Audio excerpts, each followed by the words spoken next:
अस्सलाम वालेकुम यार, वीवो, रियलमी, टेक्नो, इन्फिनिक्स और शाओमी ने अपने स्मार्टफोन्स की प्राइसेस को कम कर दिया। लेकिन यहाँ पर सबसे बड़ा क्वेश्चन ये है कि क्या अभी आप लोगों को स्मार्टफोन खरीद लेना चाहिए या फिर मजीद वेट करना चाहिए मजीद प्राइसेस के कम होने का।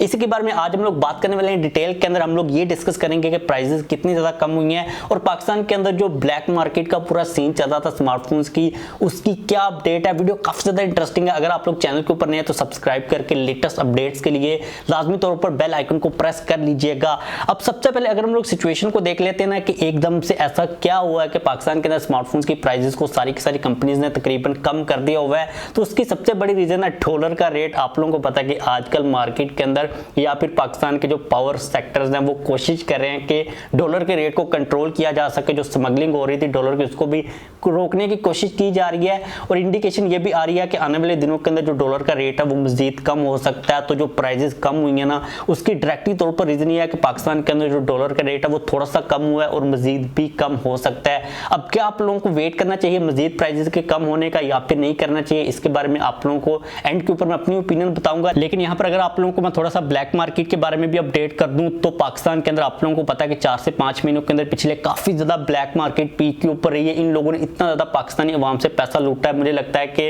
इतना तो गाड़ियों की मार्केट वालों ने भी नहीं लूटा होगा। एक फोन 35,000 का अगर लॉन्च हुआ तो वो 50,000 का बिकता रहा है। आज की अगर हम लोग करंट सिचुएशन की बात करते हैं तो पाकिस्तान के अंदर ब्लैक मार्केट काफी हद तक कम हो चुकी हुई है। प्राइसेस भी नॉर्मल हो चुकी हैं। जितनी कंपनी ने प्राइस के ऊपर फोन को लॉन्च किया था उतनी के ऊपर ही बिक रहा है और साथ में पॉजिटिव चीज ये भी है कि आपको थोड़ा बहुत डिस्काउंट भी मिल जाएगा। अगर हम लोग प्राइसेस के ड्रॉप की बात कर लेते हैं तो यहाँ पर हम लोग सबसे पहले डिस्कस करते हैं वीवो को। अब वीवो के जो स्मार्टफोन है पाकिस्तान की मार्केट के अंदर वो हमेशा से सबसे ज्यादा ही ओवर प्राइस रहे हैं। वो क्योंकि ऑफलाइन मार्केट को टारगेट करते हैं तो वहां पर आप लोगों को पता है रैम और मेमोरी चल रही होती है या डिजाइन चल रहा होता है। तो अभी भी जो वीवो के स्मार्टफोन्स की प्राइसेस को कम किया गया, मुझे लगता है कि इनको और मजीद काफी ज्यादा कम करने की जरूरत है। वीवो के जो मॉडल्स की प्राइसेस कम हुई है उनके अंदर सबसे पहले वीवो का Y02 है, 3GB 32GB की रैम और स्टोरेज वाला। उसकी प्राइस 36,000 हो चुकी हुई है जो कि अभी भी काफी ज्यादा ओवर प्राइस है। दूसरे नंबर के ऊपर वीवो Y02T है, 464GB वाला वेरिएंट, उसकी प्राइस 40,000 हो चुकी हुई है जो कि अगेन काफी ज्यादा अभी भी महंगा है। इसके बाद नेक्स्ट मॉडल है Y16 4GB रैम के साथ 64GB वाला, उसकी प्राइस अब कम होकर हुई है 55,000 जो कि अभी भी काफी ज्यादा महंगा है। नेक्स्ट मॉडल है Y22 4GB रैम के साथ जो 64GB वाला वेरिएंट है उसकी प्राइस 58,000 हो चुकी है और जो 128GB वाला वेरिएंट है वो कम होकर उसकी प्राइस 60,000 हो चुकी है।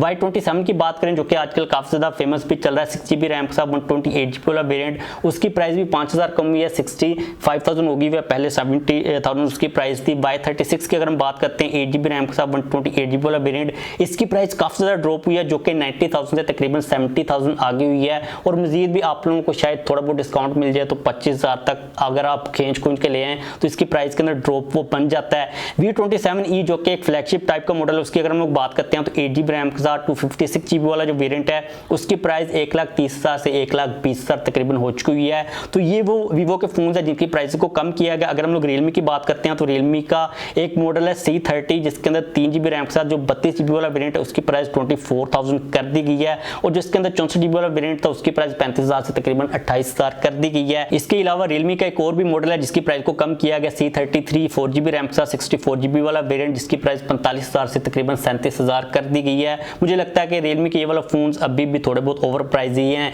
इन्फिनिक्स की बात करें तो इन्फिनिक्स भाई आजकल बहुत ही ज्यादा ऊपर निकल गया हुआ था, इधर उधर निकल गया था प्राइस सेगमेंट को लेके।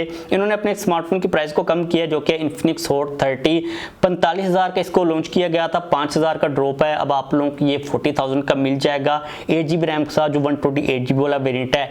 टेक्नो के ऊपर मूव करें तो टेक्नो की भी आजकल कोई खास समझ नहीं आ रही, ये भी डिजाइन को ज्यादा फोकस के अंदर लेके आ रहे हैं, वीवो के फुटस्टेप्स के ऊपर चलने की कोशिश करें। इन्होंने अभी रिसेंटली स्पार्क 10 प्रो को लॉन्च किया था 45,000 का, इन्होंने भी इसकी प्राइस 5,000 कम की है। अब आप लोगों को ये 40,000 कम मिल जाएगा। और अगर हम फाइनली बात करते हैं रेडमी की तो भाई रेडमी ने नोट 12 की प्राइस को मजीद कम कर दिया। मुझे लगता है कि उस प्राइस के ऊपर भी ये सबसे बेस्ट फोन था। इसके अंदर आप लोगों को दो वेरिएंट्स मिलते थे, जो 6GB वाला वेरिएंट था साथ में 128GB की इंटरनल स्टोरेज थी, उसको 60,000 का लॉन्च किया गया था लेकिन अब आपको वो 55,000 का मिल जाएगा, 5,000 का प्राइस ड्रॉप है। और जो 8GB वाला वेरिएंट है उसकी प्राइस 65,000 से 60,000 कर दी गई है, 5,000 का डिफरेंस दोनों वेरिएंट के ऊपर आप लोगों को मिल जाएगा।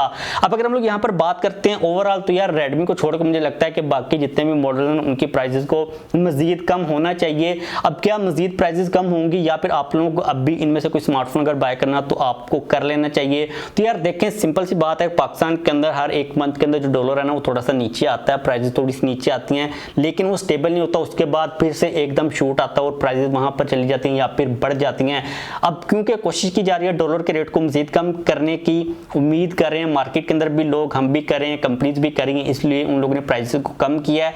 लेकिन अगर आप लोगों को अभी कोई स्मार्टफोन बाय करना है तो मेरी ये ओपिनियन है कि आप लोग कर लो, क्योंकि जितने चांसेस प्राइसेस के मजीद कम होने के ना उतने ही चांसेस मजीद बढ़ने के भी हैं। तो रिस्क तो यहाँ पर मौजूद है दोनों साइड के ऊपर। तो आप लोगों के लिए बेहतर है कि अगर आपको कोई फोन अच्छी प्राइस के ऊपर मिल रहा है, और अच्छी प्राइस का मतलब ये है कि उसके ऊपर किसी किस्म का कोई भी ऑन नहीं चल रहा, वो नॉर्मल प्राइस के ऊपर मिल रहा है, थोड़ा बहुत डिस्काउंट भी मिल रहा है, तो आप लोग बाय कर सकते हो। वैसे हम लोग उम्मीद कर सकते हैं कि प्राइस मजीद भी नीचे आएगी, क्योंकि स्टॉक का किसी किस्म का कोई भी इशू नहीं है। डॉलर का रेट अगर मजीद नीचे आता तो फिर मजीद प्राइसेस भी कम हो सकती हैं। आप लोगों को ये वाली प्राइसेस कैसी लगी, अपनी ओपिनियन नीचे लाजमी तौर पर कमेंट्स करना बताइएगा। इस चैनल को सब्सक्राइब कर लीजिएगा, लेटेस्ट अपडेट्स के लिए कोई क्वेश्चन हो तो पूछ लीजिएगा।